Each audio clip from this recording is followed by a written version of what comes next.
Hello everyone, कैसे हैं आप सभी। आई होप अच्छे एंड स्वस्थ होंगे। आज की जो हमारी क्लास है, आज की हमारी क्लास में हमारा टेस्ट नंबर रहने वाला है 33 नंबर टेस्ट है आज हम करेंगे। इसमें हम आज के मोस्ट इम्पोर्टेंट 41 क्वेश्चंस है वो करेंगे। उनके साथ साथ हैं हम इंडियन पॉलिटी, राजस्थान जीके और आपके पार्ट बी का है फुल रूप से रिवीजन करेंगे। और आज के हमारे जो राजस्थान जीके का टॉपिक है, उस टॉपिक में हम राजस्थान के एकीकरण को उनके क्वेश्चंस के साथ है वो पूरा रिवाइज करें। काफ़ी इंपॉर्टेंट क्वेश्चन आज मैं लेके आई हूँ। तो चलिए बिना देर किए हुए हमारी आज का टेस्ट है वो स्टार्ट करते हैं। हमारा फर्स्ट क्वेश्चन है, निम्नलिखित में से कौन 1953 में गठित राज्य पुनर्गठन आयोग के सदस्य नहीं थे। फजल अली, पट्टाभी सीतारमैया, हरदेनाथ कुंजरू और के एम पन्नीकर। तो आपका राइट आंसर कौन सा होगा? राइट आंसर होगा ऑप्शन 2, पट्टाभी सीतारमैया है वो गठित राज्य पुनर्गठन आयोग के सदस्य नहीं थे। आपका जो राज्य पुनर्गठन आयोग है वो 3 सदस्यों का गठित किया गया था। प्रथम राज्य पुनर्गठन आयोग है वो 3 सदस्यों का गठित किया गया था, जिसमें आपके गठित कब हुआ था? ये हुआ था आपके 1953 में। और 1953 में गठित हुआ, जिसमें 3 सदस्य से थे। पहले कौन थे? फजल अली थे, न्यायाधीश फजल अली, इन्हीं के अध्यक्षता में इसका गठन हुआ था। इसका दूसरे सदस्य थे हरदेनाथ कुंजरू। ये आपको तीनों याद करने हैं। कई बार ऐसे आयोग पूछ ले जाते हैं या फिर ऐसी समिति पूछ ली जाती है जिनके सदस्यों का है वो एग्जाम में पूछ लिया जाता है। और तीसरे कौन थे? के एम पन्नीकर। और उन्होंने ये आयोग बना और इसकी जो रिपोर्ट है वो सौंपी थी 30 दिसंबर। रिपोर्ट इन्होंने सौंपी थी 30 दिसंबर 1955 में। 30 दिसंबर 1955 में। तो इस क्वेश्चन का राइट आंसर हो जाएगा ऑप्शन 2। आपको याद रखना है कि जो राज्य पुनर्गठन आयोग 1953 में गठित हुआ, इन्होंने रिपोर्ट 30 दिसंबर 1955 को सौंपी। इसमें 3 सदस्य थे, न्यायाधीश फजल अली जो कि इसके अध्यक्ष थे, हरदेनाथ कुंजरू और के एम पन्नीकर इसके सदस्य थे। इस क्वेश्चन का राइट आंसर ऑप्शन 2। आगे बढ़े, हमारा अगला क्वेश्चन है, निम्नलिखित में से किन्हें सर्वोच्च न्यायालय ने मौलिक अधिकार के रूप में मान्यता दिया है?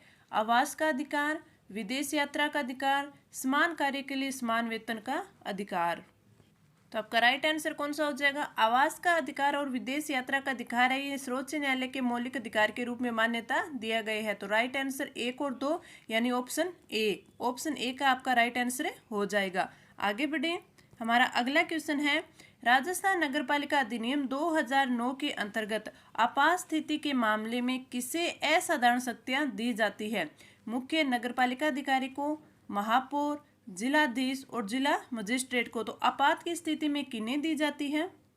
तो आपका राइट आंसर हो जाएगा, राइट आंसर ऑप्शन डी, जिला मजिस्ट्रेट को आपात स्थिति में असाधारण शक्तियां वो दी जाती है। Right answer option D.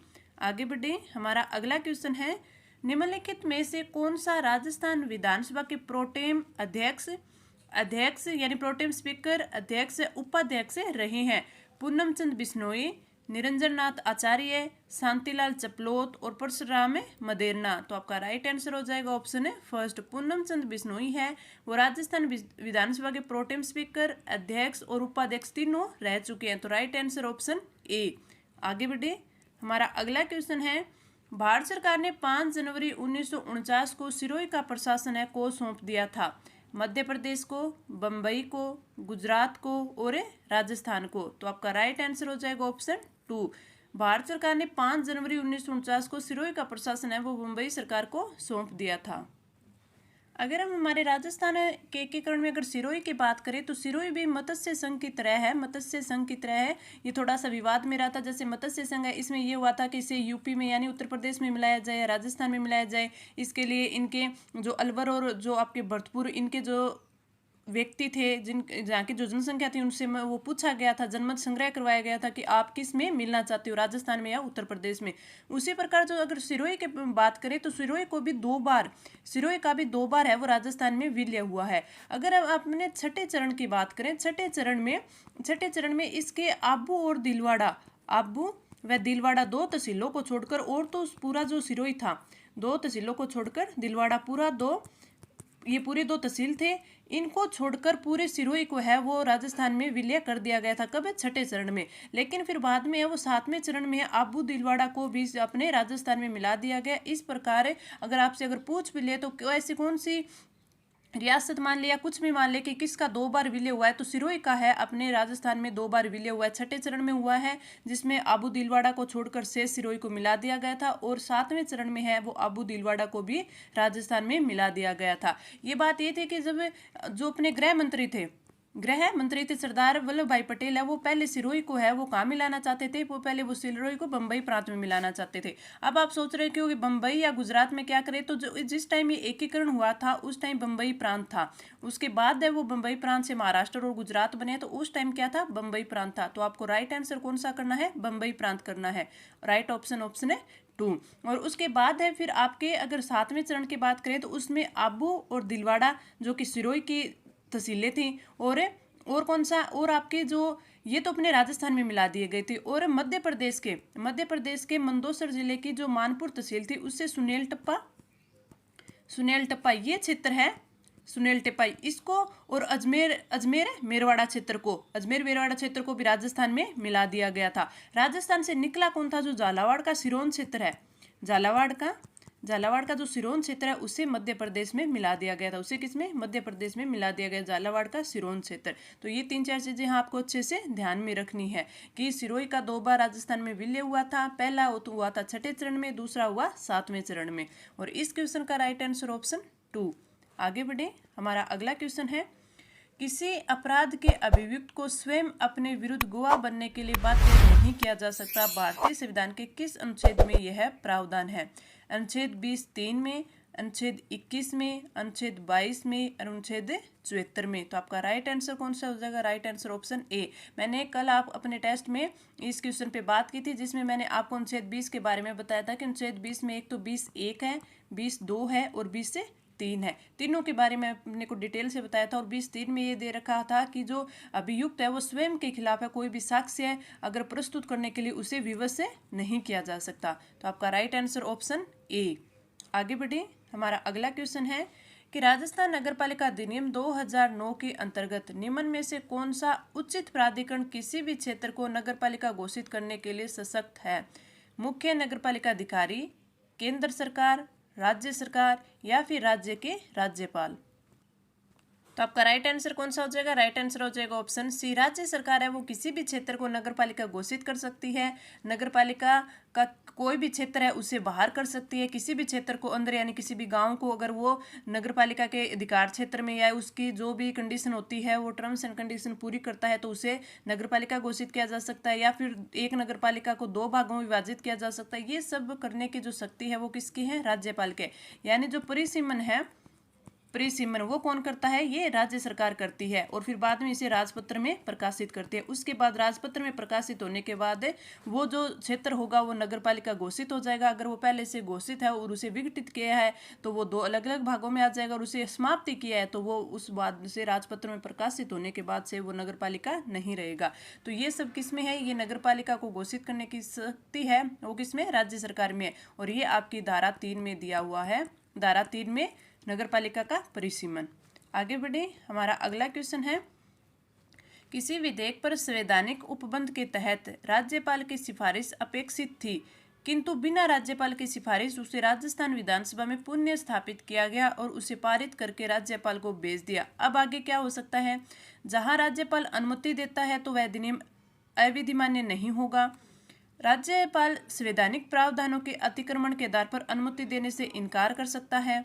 राज्यपाल ऐसे विधेयक को राष्ट्रपति की अनुमति के लिए भेज सकता है, या फिर यदि राज्यपाल या राष्ट्रपति अनुमति दे तो न्यायालय संवैधानिक उपबंधों के आधार पर उसे असंवैधानिक घोषित कर सकता है। तो इसमें से कौन सा सही होगा? तो आपका राइट आंसर कौन सा हो जाएगा? ऑप्शन फर्स्ट, कि राज्यपाल अनुमति देता है तो वह अधिनियम अविधिमान्य नहीं होगा। राइट आंसर ऑप्शन है फर्स्ट। आगे बढ़े, हमारा अगला क्वेश्चन है, किस राज्य के शासक को राजस्थान संघ का राज प्रमुख बनाया गया था? राजस्थान संघ का डूंगरपुर, बूंदी, कोटा और झालावाड़। तो आपका राइट आंसर कौन सा हो जाएगा? राइट आंसर हो जाएगा ऑप्शन थर्ड, कोटा। कोटा के जो शासक थे उन्हें राजस्थान संघ का राज प्रमुख बनाया गया था, और वो कौन थे? राज प्रमुख थे कोटा महाराव भीम सिंह। कोटा मारो भीम सिंह। अब एक बार हमें वो जो सातों के सातों चरण है उनको एक बार थोड़ा सा अच्छे से देख लेते हैं। अगर हम फर्स्ट चरण की बात करें तो फर्स्ट चरण का नाम क्या था? मत्स्य संघ था।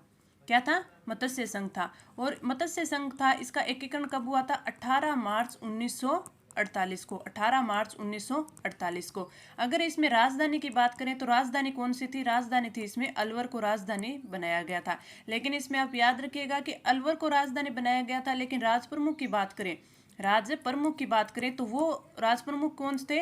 वो महाराजा धौलपुर थे। महाराजा धौलपुर को है वो राज प्रमुख बनाया गया था, ना कि अलवर के।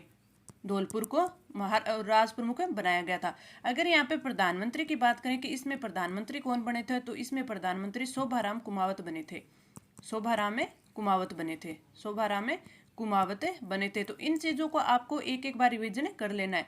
मत्स्य संघ 18 मार्च 1948, राजधानी अलवर, राज प्रमुख महाराजा धौलपुर और पीएम कौन थे? यानी प्रधानमंत्री शोभाराम कुमावत। अगर हम दूसरे चरण की बात करें तो दूसरा चरण कौन था? राजस्थान संघ था। राजस्थान संघ। और ये कब बना? ये 25 मार्च, दूसरा जो चरण 25 मार्च 1948। 25 मार्च 1948। राजधानी की बात करें तो राजधानी कौन थी? राजधानी कोटा बनी इसकी। कोटा बनी। और इसमें अगर राज प्रमुख की बात करें कि राज प्रमुख कौन थे? राज प्रमुख, तो राज प्रमुख कोटा महाराव भीम सिंह बने। कोटा महाराव भीम सिंह बने थे। आगे इसके प्रधानमंत्री की बात करें कि इसमें प्रधानमंत्री कौन थे, तो इसके प्रधानमंत्री थे गोकुल लाल असावा। गोकुल लाल असावा। गोकुल लाल असावा। तो ये कौन सा था? ये था आपका दूसरा। राजस्थान संघ 25 मार्च 1948, राजधानी कोटा, राज प्रमुख भीम सिंह, आपके कोटा के महाराव भीम सिंह। अगर प्रधानमंत्री की बात करें तो गोकुल लाल असावा। अब हम तीसरे चरण की बात करते हैं, तृतीय चरण। तृतीय चरण है, ये तृतीय चरण कौन सा था? संयुक्त राजस्थान था। संयुक्त राजस्थान था, जिसका कब हुआ? 18 अप्रैल 1948। 18 अप्रैल 1948। ये जो थे, ये तीन जो शुरू वाले तीन थे, तीनों के तीनों कब थे? 1948 में। और आप थोड़ा सा याद रखिएगा, 18 से शुरू हुआ, 18 मार्च 1948, 25 मार्च 1948, फिर अगला मंथ आया 18 अप्रैल, 18 अप्रैल 1948। इसमें अगर राजधानी की बात करें तृतीय चरण में, तो इसमें जो राजधानी थी वो कौन सी थी? राजधानी उदयपुर बनी। राजधानी है वो उदयपुर बनी। अगर इसके राज प्रमुख की बात करें तो मेवाड़ महाराणा भूपाल सिंह। भूपाल सिंह और तीसरे चरण के है वो राज प्रमुख बने। अगर प्रधानमंत्री की बात करें, तीसरे चरण के पीएम की बात करें तो वो कौन बने थे? माणिक्यलाल वर्मा। माणिक्यलाल वर्मा। तो ये आपके 3 चरण हो गए। अब हम चौथे चरण का रिवीजन करें कि चौथा चरण कौन सा था? चौथा चरण था वृत्त राजस्थान। चौथा चरण था वृत्त राजस्थान। वो कब? 30 मार्च 1949। 30 मार्च 1949। राजधानी की बात करें तो राजधानी कब बनी थी? राजधानी बनी इसकी जयपुर। इसकी राजधानी जयपुर। महाराज प्रमुख की बात करें, महाराज प्रमुख है वो कौन बने थे? इसमें वो बने थे उदयपुर। उदयपुर महाराणा भूपाल सिंह। उदयपुर महाराणा भूपाल सिंह। भूपाल सिंह। अब इससे पहले ओनली राज प्रमुख था, लेकिन यहाँ पे चौथे चरण में आकर इसमें क्या बना दिया था? महाराज प्रमुख भी बना दिया था। महाराज प्रमुख भी बता दिया था। अब इसमें राज प्रमुख, अगर राजधानी है वो कौन थी? जयपुर थी। तो आपके राज प्रमुख है वो कौन बनेंगे? जयपुर के महाराजा मानसिंह द्वितीय। मानसिंह द्वितीय। और अगर पीएम की बात करें, प्रधानमंत्री थे, तो इसके प्रधानमंत्री बने थे हीरालाल शास्त्री। हीरालाल शास्त्री इसके प्रधानमंत्री बने थे।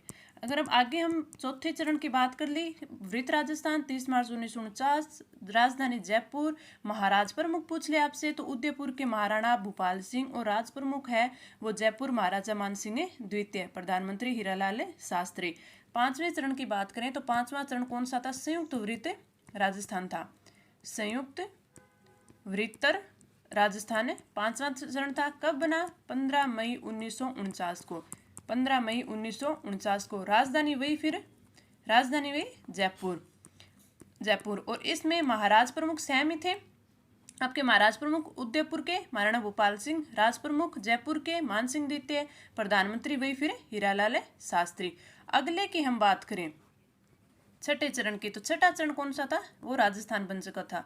छठा चरण राजस्थान, वो कब बना? 26 जनवरी 26 जनवरी 1950। और उसमें भी राजधानी जयपुर थी। उसमें वही महाराज प्रमुख उदयपुर महाराणा भूपाल सिंह, राज प्रमुख जयपुर के महाराजा मान सिंह द्वितीय, प्रधानमंत्री वही हीरालाल शास्त्री। अगला हमारा 7वां चरण था। 7वां चरण जो वर्तमान राजस्थान आ गया है हमारा, वर्तमान राजस्थान। ये कब? 1 नवंबर 1956। 1 नवंबर 1956। इस टाइम राजधानी जयपुर थी और इस टाइम है वो राज प्रमुख का पद समाप्त करके राज्यपाल बना दिया गया था। तो राज्यपाल हमारे पहले कौन थे? राज्यपाल थे हमारे गुरुमुख निहाल सिंह। गुरुमुख निहाल सिंह। और मुख्यमंत्री कौन बन गए थे? मुख्यमंत्री हमारे बन गए थे आपके मोहनलाल सुखाड़िया। तो ये हमारे थे 7 के 7 चरण, जो एक बार हमने थोड़ा थोड़ा इनका रिवीजन है वो कर लिया है। अब अगले क्वेश्चन पे चलते हैं।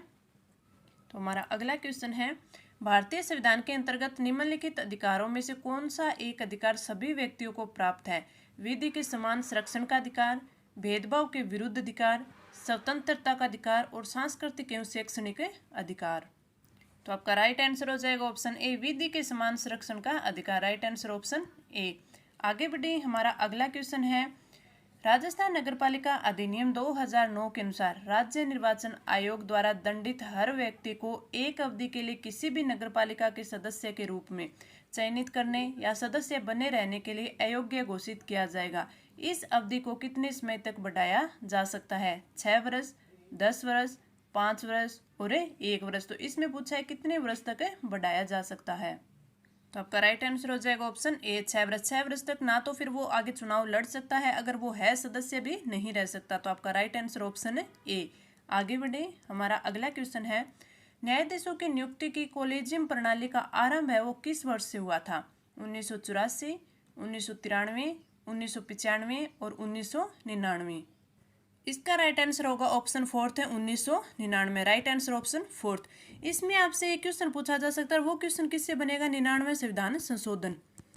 99वां संविधान जो संशोधन है उससे आपका संशोधन अधिनियम है, उससे एक क्वेश्चन आपका बन सकता है। वो किस प्रकार बनेगा? जो भारतीय संसद है उन्होंने जो सुप्रीम कोर्ट और आपके हाई कोर्ट है उनके न्यायाधीशों की नियुक्ति के जो पहले से जो कोलेजियम प्रणाली जो 1999 से चली आ रही थी उसको समाप्त करके, कोलेजियम प्रणाली यानी समाप्त करके आपके जो राष्ट्रीय न्यायिक नियुक्ति आयोग है, राष्ट्रीय न्यायिक नियुक्ति आयोग, नियुक्ति आयोग इसके गठन के प्रावधान के लिए है वो आपका 99वां संविधान संशोधन अधिनियम है वो पारित किया। और उसके लिए वो 99वां संविधान संशोधन पारित करके आपके संविधान में अनुच्छेद 124A है वो जोड़ा गया। कौन सा अनुच्छेद 124A जोड़ा गया? तो ये इंपॉर्टेंट आपसे पूछा जा सकता है। ये जोड़ा और फिर आपके 13 अप्रैल 2015 को 13 अप्रैल 2015 से जो राष्ट्रीय नियुक्ति आयोग है, राष्ट्रीय न्यायिक नियुक्ति आयोग है, इसको आयोग अधिनियम लागू भी कर दिया गया था। ठीक है, तो ये आपसे पूछा जा सकता है कि राष्ट्रीय न्यायिक नियुक्ति आयोग का गठन है वो आपके लिए किस अधिनियम से किया जा रहा था? तो 99वां संविधान संशोधन अधिनियम से किया जा रहा था। उसमें 124A है वो जोड़ा गया था और आपके 13 अप्रैल 2015 से ये अधिनियम है वो लागू भी कर दिया गया था। लेकिन इसके बाद जो सुप्रीम कोर्ट है, सुप्रीम कोर्ट ने इसको 16 अक्टूबर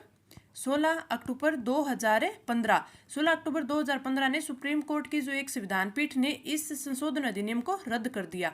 क्या कर दिया? रद्द कर दिया। उसके बाद से अब है वो राष्ट्रीय न्यायिक नियुक्ति आयोग है उसको निरस्त कर दिया गया, आयोग को ही निरस्त कर दिया गया। उसके बाद से ये कोलेजियम प्रणाली वापिस से पुनः शुरू हो गई। जो पहले पूर्ववत थी, जैसे कोलेजियम प्रणाली से जो नियुक्ति इनकी होती थी वो उसी प्रकार से है वो न्यायाधीशों की नियुक्ति होने लग गई। तो इस क्वेश्चन का राइट आंसर ऑप्शन 4। आपको थोड़ा सा 99वां संविधान संशोधन भी अच्छे से ध्यान रखना है। आगे बढ़े, हमारा अगला क्वेश्चन है कि निम्नलिखित में से राजस्थान के एकीकरण से संबंधित कौन सा युग्म सुमेलित नहीं है? अलवर, भरतपुर, धौलपुर व करौली मत्स्य संघ। अगला, झालावाड़, बूंदी, बांसवाड़ा, डूंगरपुर, कोटा, प्रतापगढ़, किशनगढ़, टोंक, शाहपुरा व कुशलगढ़, ये मिलकर क्या बने? राजस्थान संघ बने थे। तो आपके अलवर, भरतपुर, धौलपुर व करौली मत्स्य संघ बना था। कब बना था? 18 मार्च 1948 को। 18 मार्च 1948 को। आपका राजस्थान संघ कब बना था? 25 मार्च 1948 में बना। अब अगला आपका राजस्थान संघ बना, ये राजस्थान संघ बना, इसमें उदयपुर शामिल हुआ, उसमें उदयपुर शामिल हुआ, तब क्या बना? संयुक्त राजस्थान। तब बना आपका संयुक्त राजस्थान। और ये कब बना? ये बना 18 अप्रैल 1948 को। 18 अप्रैल 1948 को। यानी आपके तीनों तो सही हो गए, तो आपका गलत फिर ये हुआ ऑप्शन है फोर्थ। गलत कैसे हुआ कि जो संयुक्त राजस्थान है, संयुक्त राजस्थान ने और मत्स्य संघ ये मिलकर है वो वृत्त राजस्थान नहीं बना। वृत्त राजस्थान प्लस संयुक्त आपके मत्स्य संघ, वृत्त राजस्थान और मत्स्य संघ ये मिलकर बने, क्या बने थे, ये बना था संयुक्त वृत्त राजस्थान। संयुक्त वृत्त राजस्थान। राजस्थान कौन कौन सा मिलकर, आपके वृत्त राजस्थान और मत्स्य संघ मिलकर बना था। तो अब आप सोचोगे कि वृत्त राजस्थान कैसे बना, तो वृत्त राजस्थान है वो संयुक्त राजस्थान है। संयुक्त राजस्थान में 30 मार्च 1949 को आपके जयपुर, जैसलमेर, जोधपुर और आपका बीकानेर, ये 4 रियासतें मिलकर है वो आपके किसमें, संयुक्त राजस्थान में मिली। कब मिली, 30 मार्च 1949 को मिली और फिर आपका वृत्त राजस्थान बना। फिर वृत्त राजस्थान में मत्स्य संघ को मिलाया गया। कब मिलाया गया, 15 मई 1949 को, 15 मई 1949 को मिलाया गया। उसके बाद आपका संयुक्त वृत्त राजस्थान बना। तो आपका राइट आंसर ऑप्शन है फोर्थ। आपसे ऐसे क्वेश्चन भी पूछे जा सकते हैं जिसमें ये आपका थोड़ा सा कंफ्यूजन क्रिएट हो सकता है। कई बार आपको ऑप्शन दे देंगे, आपको पूछ ले कि हाँ कि इसमें राजस्थान संघ बना तो इसमें कौन कौन सी आपकी रियासतें थी, कौन सा आपका ठिकाना था, ये सब भी आपसे पूछा जा सकता है। इसका राइट आंसर ऑप्शन फोर्थ। आगे बढ़े, हमारा अगला क्वेश्चन है, राजस्थान नगरपालिका अधिनियम 2009 के अनुसार निम्न में से कौन दस्तावेज में प्रविष्टि के अस्तित्व की प्रथम दृष्टया प्रमाणित करने के रूप में सेवा करने के लिए एक रजिस्टर में प्रविष्टि के प्रमाणीकरण का अधिकारी है। मुख्य कार्यकारी अधिकारी, मुख्य नगरपालिका अधिकारी, निर्धारक और कानूनी रक्षक। तो आपका राइट आंसर हो जाएगा ऑप्शन डी, कानूनी रक्षक है वो प्रविष्टि के प्रमाणीकरण का अधिकार होगा जो प्रथम यानी फर्स्ट बार करेगा। राइट आंसर ऑप्शन डी, कानूनी रक्षक। आगे बढ़े, हमारा अगला क्वेश्चन है, शंकरराव देव समिति का गठन धौलपुर व भरतपुर राज्यों की जनता को इस बात के लिए राय जानने के लिए किया गया था कि वे राजस्थान अथवा उत्तर प्रदेश किस भी मिलना चाहते हैं। तो इस समिति में अध्यक्ष सहित कितने सदस्य थे। समिति कौन सी होगी, शंकरराव देवा समिति। इसमें क्वेश्चन कैसे पूछ सकते हैं, आपको एक आपकी समिति पूछ सकते हैं कि इसमें सदस्य कितने थे, पहले तो ये पूछ लिया। दूसरा ये पूछ सकते हैं कि ये किन किन रियासतों के लिए थे, तो धौलपुर और भरतपुर रियासतों के लिए जो इन्होंने वो करवाई थी, इनकी राय ली थी कि आप यूपी में मिलना चाहते हो या फिर राजस्थान में मिलना चाहते हो। 4 सदस्य थे, 3 सदस्य थे, 2 सदस्य थे या 5 सदस्य थे। तो आपका राइट आंसर हो जाएगा ऑप्शन 2। ये कितने सदस्य थे, 3 सदस्य थे। अब आपसे पूछा जा सकता है कि वो 3 सदस्य कौन कौन थे। तो पहले तो ये शंकर देव राव हो गए, शंकर राव देव पहले सदस्य ये हो गए। दूसरे सदस्य थे आर के सिंधुआ। तीसरे सदस्य कौन थे, प्रभुदयाल, तीसरे सदस्य प्रभुदयाल। तो ये 3 सदस्य थे जो कि शंकर राव देव समिति में थे। और इस समिति की सिफारिश पर फिर जो आपका 5वां एकीकरण का चरण था उसमें 15 मई 1949 को जो आपका ये 5वां चरण था, तो इसमें आपके मत्स्य संघ को राजस्थान में मिला दिया गया। तो आपसे समिति के सदस्यों के बारे में पूछे तो इसमें 3 सदस्य थे, शंकरराव देवा, आर के सिंघवा और प्रभुदयाल। इस क्वेश्चन का राइट आंसर ऑप्शन 2 हो जाएगा। आगे बढ़े, हमारा अगला क्वेश्चन है, राजस्थान उच्च न्यायालय में स्वीकृत न्यायाधीशों की संख्या क्या है, 34, 46, 50 और 54। तो आपका राइट आंसर हो जाएगा ऑप्शन थर्ड 50 है। Right answer option third 50। तो इस क्वेश्चन का तो राइट आंसर ऑप्शन 3 हो गया। लेकिन अगर उच्च न्यायालय के स्वीकृत न्यायाधीशों की बात करें तो इनमें जो केंद्र सरकार है वो इनके घटा या बढ़ा सकती है। जैसे अगर हम पहले बात करें कि जब हमारे राजस्थान में उच्च न्यायालय का गठन हुआ था उस टाइम न्यायाधीशों की संख्या क्या थी, 11 तो अन्य न्यायाधीश थे, 11 है वो अन्य न्यायाधीश थे और एक मुख्य न्यायाधीश थे। लेकिन उसके बाद में क्या हुआ कि उसके बाद में इनमें आगे और जैसे ही ये आपका राज्य है वो 20 श्रेणी का राज्य बना, 20 श्रेणी का राज्य बना, यानी 26 जनवरी 1950 को राज्य को 20 श्रेणी का राज्य बनाने का जो आदेश हुआ जब बना, तो उस टाइम में इनकी संख्या है वो कम करके कितनी कर दी थी, 7 कर दी थी। और उसके बाद में 40 कर दी गई और अब इसको और बढ़ा के 50 कर दी गई है। तो ये इसकी संख्या है वो कम या ज़्यादा की जा सकती है। आपसे अगर पूछा जाए कि हमारे जब राजस्थान के जो उच्च न्यायालय का गठन किया गया था तो 29 अगस्त 1949 को जोधपुर में जोधपुर में इसका भव्य समारोह के साथ इसका जो गठन हुआ, उद्घाटन हुआ था, तो उस टाइम उद्घाटन किसने किया था? हमारे राजप्रमुख थे सवाई मानसिंह द्वितीय, जो हमने पीछे भी बात की थी, तो उन्होंने है वो इसका उद्घाटन किया 29 अगस्त 1949 को। और उस टाइम अगर पहले हमारे राज्य के पहले मुख्य न्यायाधीश पूछ ले तो वो कौन थे? वो थे न्यायाधीश कमलकांत वर्मा। कमलकांत वर्मा, ये आपसे पूछा जा सकता है। तो ये कौन थे? कमलकांत वर्मा थे। उस टाइम है वो पहले आपके मुख्य न्यायाधीश तो कमलकांत वर्मा हो गए और इसके साथ 11 और हो गए, यानी टोटल कितने थे? 12 थे। आज के दिन पूछ ले तो कितने हो गए? 50 हो गए। और आपसे एक ये भी क्वेश्चन पूछा जा सकता है कि पहले जब हमारे उच्च न्यायालय का जब गठन हुआ था तब जोधपुर में तो प्रधान पीठ थी, जोधपुर में प्रधान पीठ थी, और एक मुख्य पीठ है वो कहाँ पे थी? जयपुर में थी। वो मुख्य पीठ कहाँ पे थी? जयपुर में थी। लेकिन उसको किस समिति की सिफारिश के बाद है वो हटा दिया गया? तो अगर आपसे ये पूछ लिया जाए तो उससे आपको बताना है कि वो पी सत्यनारायण राव समिति थी। उसमें आपसे पूछा जा सकता है कि समिति क्यों बनाई थी? तो ये समिति एक तो हमारे राजस्थान की राजधानी, राजस्थान की राजधानी और कि राजस्थान का जो उच्च न्यायालय है वो कहाँ बनाया जाए, उच्च न्यायालय है वो कहाँ बनाया जाए, इसके के लिए एक समिति गठन की गई थी, पी सत्यनारायण सत्यनारायण राव समिति। राव समिति ये भी कितने थी? 3 सदस्य की समिति थी, 3 सदस्य की समिति थी। इसमें 3 सदस्य कौन कौन से थे? एक तो खुद पी सत्यनारायण जी हो गए, दूसरे आपके कौन थे? दूसरे थे बीके गुप्ता, दूसरे थे बीके गुप्ता, बीके गुप्ता। और तीसरे कौन थे? तीसरे आपके थे वी विश्वनाथन, वी विश्वनाथन। तो ये 3 सदस्यों की समिति थी। तो उन्होंने अपनी रिपोर्ट है वो जुलाई 1957 में सौंपी थी, और उसमें उन्होंने ये जो कमेटी थी ये तो जुलाई 1957 में बनी थी, और इसकी जो रिपोर्ट है वो 1958 में यानी 26 फरवरी 1958 में है ये रिपोर्ट सौंपी गई थी। उन्होंने बोला कि जयपुर को राजधानी बना दिया जाए, जयपुर को राजधानी बना दिया जाए, और जो जोधपुर में ही ये जो आपका उच्च न्यायालय है वो रखा जाए। तो उसके बाद से 1958 में इनकी सिफारिश को देखते हुए 1958 में जयपुर जो बैच बनी थी, मुख्य पीठ तो आपके जोधपुर में थे, जो और एक प्रधान बैच बनी थी उसको समाप्त कर दिया गया था। उसके बाद अगर ये पूछ लिया जाए कि जयपुर में जो आपकी एक स्थायी पीठ बनी थी वो कब बनी थी, तो वो आपकी फिर 31 जनवरी 1977 में बनी थी, 31 जनवरी 1977 में बनी थी। तो ये कुछ 4-5 फैक्ट और है तो आप याद रख सकते हैं। और अगर ये पूछ लीजिए, आपसे ये तो पूछा जा सकता है कि प्रथम आपके मुख्य न्यायाधीश कौन थे, तो कमलकांत वर्मा थे। अगर आपसे ये पूछ लिया जाए कि कौन से न्यायाधीश थे जिनका जो कार्यकाल है वो सबसे लंबा रहा था, कार्यकाल सबसे लंबा रहा था, वो कौन थे? वो थे कैलाशनाथ वांचू, कैलाशनाथ वांचू। तो ये इनका कार्यकाल सबसे लंबा रहा था। इस क्वेश्चन का राइट आंसर ऑप्शन है 3।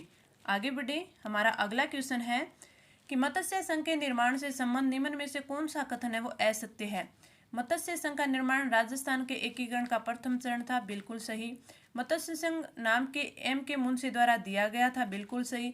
मत्स्य संघ के राजप्रमुख करौली के महाराज थे, ये गलत है, करौली के महाराज नहीं थे।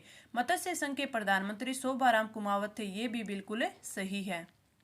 तो आपका गलत कौन सा हुआ? गलत आपका ऑप्शन 3 हो गया। मत्स्य संघ के जो राजप्रमुख थे वो करौली के महाराज नहीं थे, वो किसके? धौलपुर के महाराज थे, धौलपुर के महाराज थे। अगर उद्घाटन का पूछा जाए या फिर राजधानी पूछा जाए तो वो कहाँ थी? अलवर में थी। राजधानी कहाँ थी? अलवर में थी, और इसके जो महाराज प्रमुख थे वो धौलपुर के। तो राइट आंसर ऑप्शन है 3। आगे बढ़े, हमारा अगला क्वेश्चन है राजस्थान नगरपालिका अधिनियम 2009 के संदर्भ में राज्य सरकार के लिए नगरपालिका की कार्यवाही के मिनट से एक उद्धरण प्रस्तुत करने वाला उपयुक्त प्राधिकारी है? अध्यक्ष, महापौर, मुख्य नगरपालिका अधिकारी या फिर उपचुनाव आयुक्त? तो आपका राइट आंसर हो जाएगा ऑप्शन सी। ये कौन सा है? ये है मुख्य नगरपालिका अधिकारी, आपके ईओ या फिर आयुक्त साहब। तो right answer option C.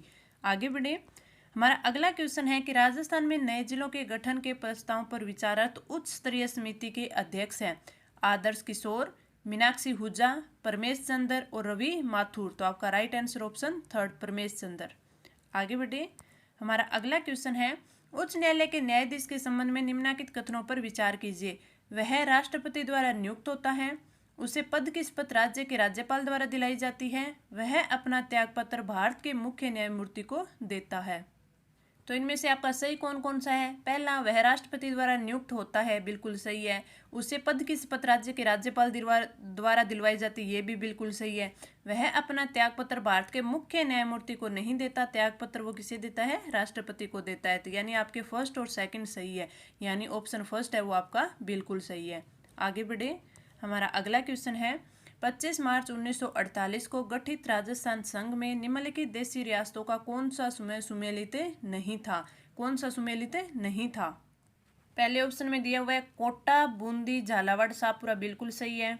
Dungarpur, Banswara, Pratapgarh, ये भी बिल्कुल सही है। उदयपुर, डूंगरपुर, प्रतापगढ़, नहीं, ये गलत है। कोटा, बूंदी, किशनगढ़, शाहपुरा, ये भी सही है। उदयपुर, डूंगरपुर, प्रतापगढ़, ये गलत क्यों है? क्योंकि आपके उदयपुर है, ये राजस्थान संघ जब 25 मार्च 1948 को बना था तब इसमें सम्मिलित नहीं थी। जब ये तो बाद में सम्मिलित हुई, कब? 18 अप्रैल 1948 को। 18 अप्रैल 1948 को इसमें शामिल हुई थी, यानी आपका राजस्थान संघ था। राजस्थान संघ में बाद में उदयपुर मिलाया गया था। बाद में उदयपुर मिलाया। उदयपुर कब मिलाया? आपके 18 अप्रैल 1948 को बनाया, और उसके मिलाने के बाद ये क्या बना था? ये बना था आपका संयुक्त राजस्थान। संयुक्त राजस्थान। तो इसका गलत कौन सा हो गया? ऑप्शन थर्ड हो गया, क्योंकि इसमें उदयपुर नहीं था। तो आपका राइट आंसर ऑप्शन थर्ड। आगे बढ़े, हमारा अगला क्वेश्चन है राजस्थान नगरपालिका अधिनियम 2009 को किस दायरे से बाहर रखा गया है? जनजातीय क्षेत्र, वन क्षेत्र, छावनी क्षेत्र और ग्रामीण क्षेत्र। तो आपका राइट आंसर ऑप्शन है सी। आपके कमेंट्स थे कि मैम आप एकीकरण के पूरे रिवाइज करवाइए, एकीकरण के भी क्वेश्चन लेके आइए। साथ में आपके ये था कि पार्ट बी है उसको शुरू से फिर से वापस रिवाइज करवाइए, यानी अब आप अगर नए क्वेश्चन करवा रहे हो तो पीछे के भी क्वेश्चन आपको करवाइए, जिससे हमारा रिविजन है वो होता रहे। तो इसके लिए मैं आज है वो सारे ही, जैसे जितने भी आपके एक्ट से, आपके नियमों से जितने क्वेश्चन बन रहे हैं वो सारे मैं मिक्स लेके आई हूँ, ताकि आपको पता चलता रहे। जैसे मैं अब आपको क्वेश्चन करवाती हूँ, मैं उनमें धाराएं बता देती हूँ कि ये उस धारा में दिया हुआ है, लेकिन मैं आज आपको सिर्फ उसके आंसर बता के आपको सॉल्यूशन बता रही हूँ। बाकी मैं आपको ये नहीं बता रही कि ये वहां दिया हुआ है, वहां दिया हुआ है। ये अब आपको देखना है, क्योंकि मैं आपको पहले क्वेश्चन करवाती थी तो उसमें मैं आपको पूरा डिटेल से बता देती कि हाँ वहां इस चीज का ऐसे जिक्र हुआ, ये जिक्र हुआ है, तो आपको वो चीज रिकॉल हो जाती थी, आपको पता चल जाता था कि हाँ वहां ये चीज दी हुई है। लेकिन अब आपको खुद से देखना है कि किस टॉपिक से, किस पॉइंट से और कैसा क्वेश्चन बन सकता है। अगर आपको फिर कुछ समझ नहीं आता है तो फिर आप मुझे कमेंट करके पूछ सकते हैं कि मैम ये कहाँ से था और हमें ये समझ नहीं आया। तो एकीकरण के मैं काफ़ी इंपॉर्टेंट क्वेश्चन लेके आई, ताकि आपको पूरा का पूरा है वो एकीकरण है वो इसी क्लास में रिवीजन हो जाए आपका। आप एक बार पढ़िएगा, फिर इस क्लास को लीजिएगा, सारे क्वेश्चन आपसे सोल्व हो जाएंगे। कल हम प्रजामंडल और इसके प्रजामंडल के और क्वेश्चन लेके आएंगे, और उसमें कुछ इंपॉर्टेंट फैक्ट्स है वो मैं अलग से आपको कल की क्लास में करवा दूंगी। तो आगे बढ़ते हैं हम। हमारा अगला क्वेश्चन है कि अजमेर का राजस्थान में विलय हुआ था 1947 में, 1949 में, 1950 में और 1956 में। अजमेर का विलय है वो कब हुआ था?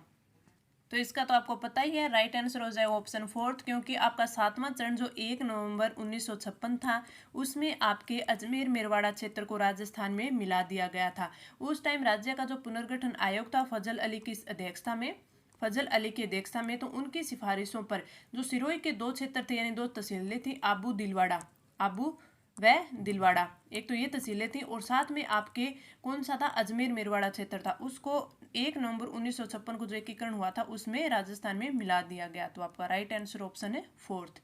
आगे बढ़े, हमारा अगला क्वेश्चन है राजस्थान लोक सेवा गारंटी अधिनियम कब लागू किया गया?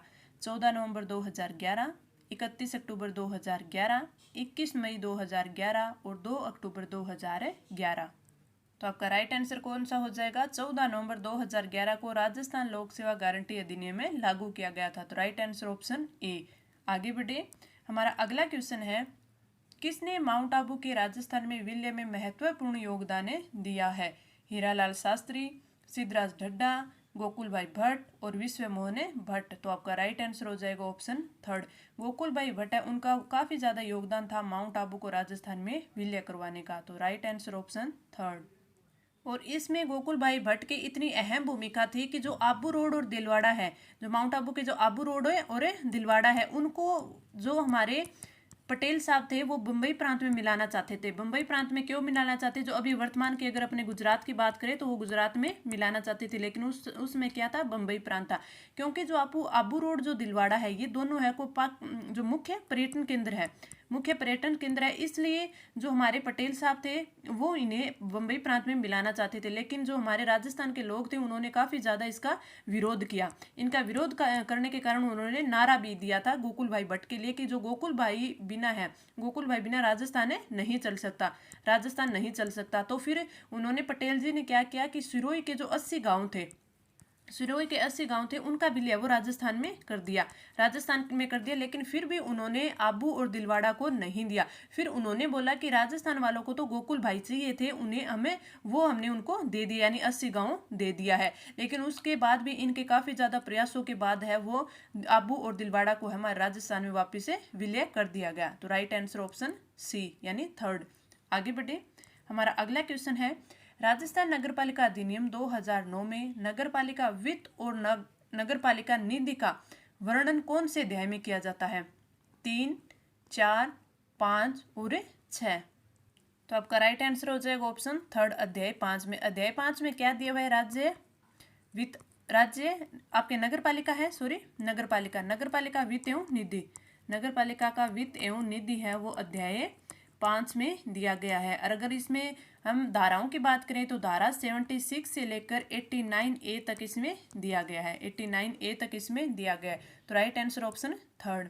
आगे बढ़े, हमारा अगला क्वेश्चन है, राजस्थान के नवगठित 33वें जिले यानी प्रतापगढ़ का किन किन जिलों के कुछ क्षेत्रों को मिलाकर इनमें मिलाया गया था, यानी प्रतापगढ़ का है वो निर्माण हुआ था? डूंगरपुर, चित्तौड़गढ़, उदयपुर और बांसवाड़ा को मिलाकर हुआ था। दूसरा, बांसवाड़ा, उदयपुर और चित्तौड़गढ़ को मिलाकर, चित्तौड़गढ़, डूंगरपुर और बांसवाड़ा को मिलाकर, और उदयपुर, चित्तौड़गढ़, डूंगरपुर को मिलाकर। तो आपका राइट आंसर कौन सा हो जाएगा? राइट आंसर आपका होगा ऑप्शन 2, बांसवाड़ा, उदयपुर और चित्तौड़गढ़। इन तीनों जिलों को मिलाकर, इनके कुछ कुछ तहसीलों को मिलाकर है वो प्रतापगढ़ का जो निर्माण हुआ या प्रतापगढ़ का गठन हुआ। तो राइट आंसर ऑप्शन है 4, अब ऑप्शन 2। आगे बढ़े, हमारा अगला क्वेश्चन है कि सूची फर्स्ट और सूची सेकंड को मिलान करना है, यानी इस साइड मुख्यमंत्री दिए गए और इन साइड उनका कार्यकाल दिया गया है। पहले दिया हुआ है जगन्नाथ पहाड़िया, तो जगन्नाथ पहाड़िया है उनका कार्यकाल 1980 से 81 था। तो इसमें दिया हुआ है ऑप्शन थर्ड, इसमें ये थर्ड, यानी ए में क्या आ जाएगा? थर्ड आ जाएगा, यानी जगन्नाथ पहाड़िया है उनका कार्यकाल 1980 से 81 था। बरकतुल्ला खां की बात करें तो इनका 71 से 73 था, यानी ऑप्शन ये आपका ए, यानी बी में ए आ जाएगा। भैरव सिंह शेखावत की बात करें तो इनका क्या था? 1977 से 80 था, यानी सी में आ जाएगा 2, सी में क्या आ जाएगा? 2। और मोहनलाल सुखाड़िया की बात करें तो इनका तो 1954 से 57 था, यानी डी में क्या आ जाएगा? 4th आ जाएगा, डी में 4th आ जाएगा। तो ये जो नीचे कूट दिया हुआ होगा उसको आपको राइट क्लिक करना है। आगे बढ़े, हमारा अगला क्वेश्चन है कि शहरों को राजस्थान के एकीकरण के समय स्थापित सरकारी कार्यालयों के साथ सुमेलित कीजिए, यानी किस किस शहर में है वो कौन कौन सा सरकारी कार्यालय बनाया गया था। तो इसमें सबसे पहले बात तो भरतपुर की करें तो भरतपुर को कृषि विभाग दिया गया था, तो भरतपुर को कृषि विभाग यानी ए में आ जाएगा डी। जोधपुर की बात करें तो जोधपुर को हाईकोर्ट, यानी जोधपुर में हाईकोर्ट होगा, यानी बी में ए आ जाएगा। अगर हम बात करें शिक्षा विभाग की तो शिक्षा विभाग बीकानेर को, यानी सी में बी आ जाएगा। अगर हम बात करें खनिज विभाग की तो खनिज विभाग यानी आपके उदयपुर में। तो ये आपके कृषि विभाग भरतपुर में, हाईकोर्ट जोधपुर में, शिक्षा विभाग बीकानेर में और खनिज विभाग है उदयपुर में। एक इसमें एक और था वन और सहकारी विभाग, ये किसको दिया गया था? ये दिया गया था कोटा को, सहकारी विभाग ये दिया गया था कोटा को। तो ये भी आपको याद रखना है। और ये सब किसमें? चौथे चरण में। चतुर्थ चरण आपका कब था? 30 मार्च 1949। तो उसमें ये इन विभागों का किया गया था, उनमें इन जिलों को ये विभाग है वो दिए गए थे। तो ये कब किया गया था? चौथे चरण में 30 मार्च 1949 को। और इसमें ये आपका जो नीचे कूट दिया हुआ होगा कि ए में डी आ जाएगा, ए में डी, बी में ए, सी में बी और डी में सी। तो ये आपका राइट आंसर हो जाएगा। आगे बढ़े, हमारा अगला क्वेश्चन है, राजस्थान नगरपालिका अधिनियम 2009 के अध्याय 5 में कितनी धाराओं का वर्णन किया गया है? ये मैंने अभी पीछे ही आपको बताया था कि जो आपका अध्याय 5 है उसमें क्या है? नगरपालिका का वित्त और निधि है, नगरपालिका का वित्त और निधि है, जिसमें आपकी धाराएं कितनी है? 76 से 89 ए दी हुई है, 89 है, ए दी हुई है। इसमें 75 है, ये गलत हो गया। 76 से 89, हाँ ये हो सकता है। 76 से 88 ये भी गलत, 75 से 88 ये भी गलत, यानी हमारा ऑप्शन राइट कौन सा हो जाएगा, ऑप्शन 2, क्योंकि 89 तक दिया हुआ और 89 में ही आपके 89 है, ए आती है, तो राइट आंसर ऑप्शन है 2 हो जाएगा।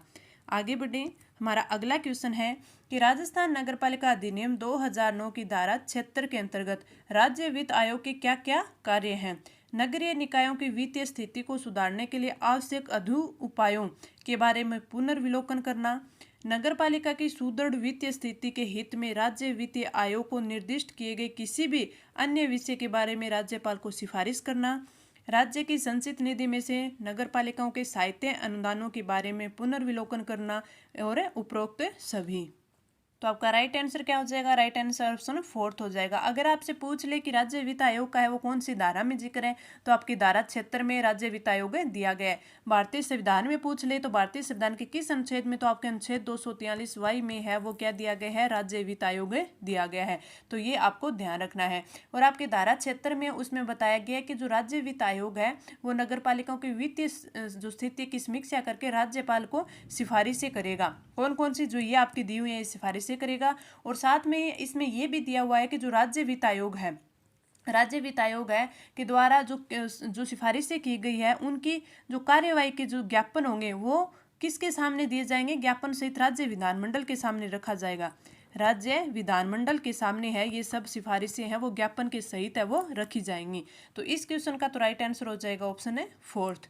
आगे बढ़े, हमारा अगला क्वेश्चन है कि राजस्थान में राज्य प्रशासन के विधिक प्रमुख हैं राज्य के मुख्यमंत्री, संभागीय आयुक्त, राज्य के महाधिवक्ता और राज्य के राज्यपाल।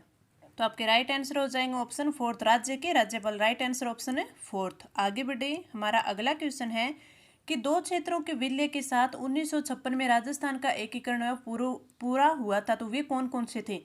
झालावाड़ व एवं कोटा, आबू रोड, दिलवाड़ा व अजमेर, अलवर व भरतपुर और उदयपुर और डूंगरपुर। तो ये हमें अच्छे से याद हो गया क्योंकि हमने कई बार रिवाइज है वो आज की क्लास में कर लिया है। तो right answer option 2, Abu road और दिलवाड़ा, इन दोनों क्षेत्रों का विलय है वो 1956 में किया गया था। आगे बढ़े, हमारा अगला क्वेश्चन है राजस्थान नगरपालिका अधिनियम 2009 के अंतर्गत नगरपालिका वित्त एवं नगरपालिका निधि या फिर वित्तीय स्थिति के पुनर्विलोकन का कार्य वो किसको दिया गया है। राज्य सरकार को, निर्देशन स्थानीय निकाय विभाग को, राज्य वित्त आयोग को और उपयुक्त में से किसी को भी नहीं दिया हुआ। तो आपका राइट आंसर हो जाएगा ऑप्शन 3, राज्य वित्त आयोग को है वो पुनर्विलोकन का कार्य दिया गया है। Right answer option 3। आगे बढ़े, हमारा अगला क्वेश्चन है कि नगरपालिका वित्त एवं नगरपालिका निधि के सुदृढ़ता के लिए राज्य वित्त आयोग द्वारा किस धारा के अंतर्गत राज्यपाल को सिफारिश की जाएगी। तो ये हमने अभी पीछे पढ़ा था धारा 74, 75, 76 या 77, तो हमने 76 पढ़ी थी। तो आपका राइट आंसर हो जाएगा ऑप्शन 3, धारा 76 के तहत वो राज्यपाल को सिफारिश दी जाएगी। और धारा 76 के तहत ही जो आपकी वित्त आयोग है वो इसकी जो सिफारिशें करेगा उनको ज्ञापन सहित है वो विधानमंडल के सामने है वो रखा जाएगा। तो आपका राइट आंसर ऑप्शन 3। आगे बढ़े, हमारा अगला क्वेश्चन है भारत के संविधान का कौन सा संशोधन अधिनियम राजस्थान के मंत्रिपरिषद के आकार को परिसीमित करता है।